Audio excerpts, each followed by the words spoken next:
میخوایم در مورد گازها صحبت کنیم که چه حجمی رو اشغال میکنن. در واقع میخوایم نهایتاً به کجا برسیم؟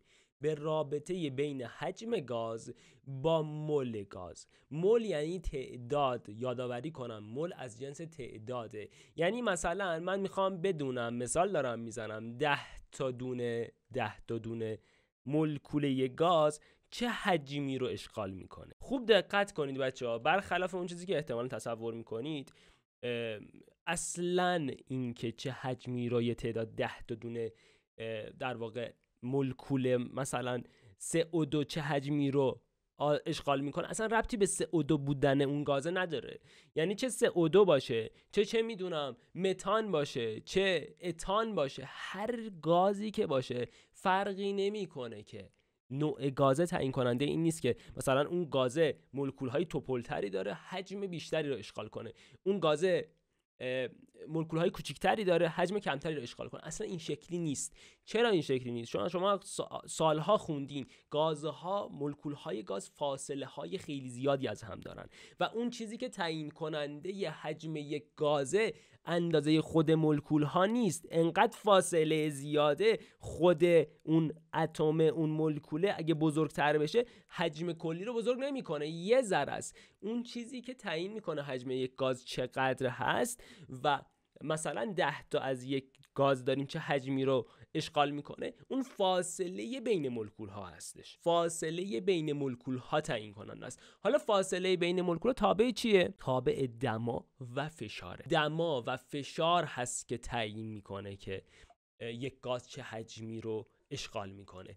پس ما برای اینکه تبدیل کنیم حجم گاز رو به مول گاز باید از حجم مولی استفاده کنیم. ببین، برای اینکه ذره رو بخوایم به مول تبدیل کنیم از عدد مولی استفاده میکنیم. برای اینکه جرم رو بخوایم بگید مول تبدیل کنیم از جرم مولی استفاده میکنیم. برای اینکه حجم گاز رو به مول گاز تبدیل کنیم بعد از حجم مولی استفاده کنیم. ولی این حجم مولی ربطی نداره که چه نوع گازیه، به چی بستگی داره؟ به دما بستگی داره و فشار.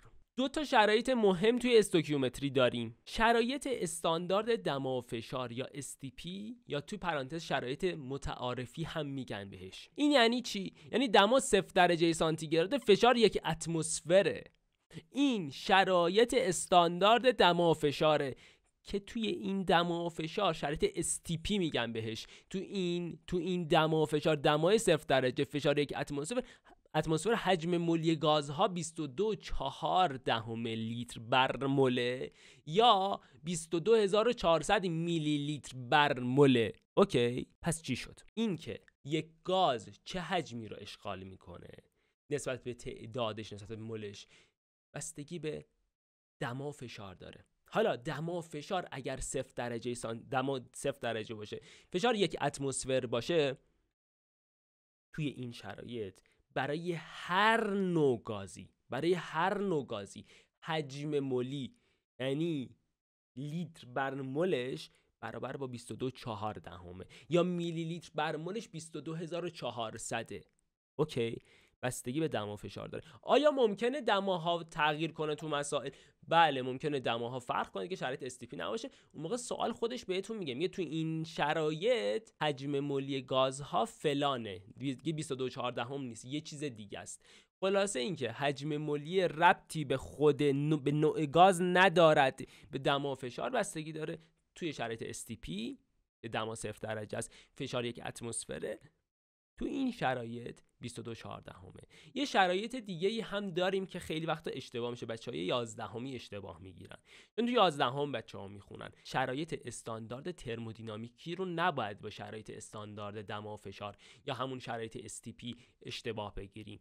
شرایط استاندارد ترمودینامیکی در واقع همون دمای اتاق، فشار بازم 1 اتمسفره ولی دما 25 درجه سانتیگراد فرض میشه. اوکی، پس کاری به این نداریم، ما کار داریم به اون بالاییه، فشار 1 اتمسفر، دما 0 درجه، بهش میگن STP متعارفی یا اینجور چیزایی که هست. تا همین جای کارم درسمون طولانی شد، پس همینجا استاپ میکنیم قضیه رو، میریم سراغ تست ها. توی تست ها یاد میگیریم. اگه هنوز واسط گنگه، متوجه نمیشه آقا اینا برای چی، به چه دردی میخوره، توی تست ها وقتی تست حل میکنیم متوجه میشی کاملا به چه صورتی از این مفاهیم استفاده میکنیم. طبیعتا توی کتاب درسی هم دوباره باید بهش بپردازی، توی تست های مفاهیم هم باید بهش بپردازی، ولی الان ما هدف اصلیمون مسئله حل کردنه. بریم مثل بنز مسئله حل کنیم. یه توضیح کوتاه بچه بهتون بدم. این مبحثی که داره اینجا کار میشه به ترتیب کتاب درسی نیست. کتاب درسی اومده استوکیومتری ماده رو در مورد جرم و در مورد مفهوم مول و تعداد و اینا صحبت کرده تو فصل اول دهم. بعدش تو فصل دوم دهم اومده اولش در مورد واکنش های استوکیومتری صحبت کرده، آخرش اومده در مورد گازها و حجم مولی گازها صحبت کرده. این روال منطقی نیست بچه‌ها که کتاب درسی به کار برده و تست هایی که قابلیت طرح شدن هم دارند طبق منطق احتمالاً کار خواهند. یعنی مجاز طراح بیاد اون چیزی که بعداً گفته رو ترکیب کنه با این قسمت. پس شما منطقی یاد بگیرید. اگه ما این مبحث رو، این قسمت رو اینجا آوردیم برای اینه که شما کامل دیگه استوکیومتری ماده رو یاد بگیری، بتونی با یک ماده خوب کار کنی. حالا بعدش دیگه استوکیومتری واکنش رو روی این استوکیومتری ماده سوار میکنیم. پس ترتیب رو ما منطقی کردیم، ولی ترتیب کتاب نیست. گفتم این توضیح رو بهتون داده باشم.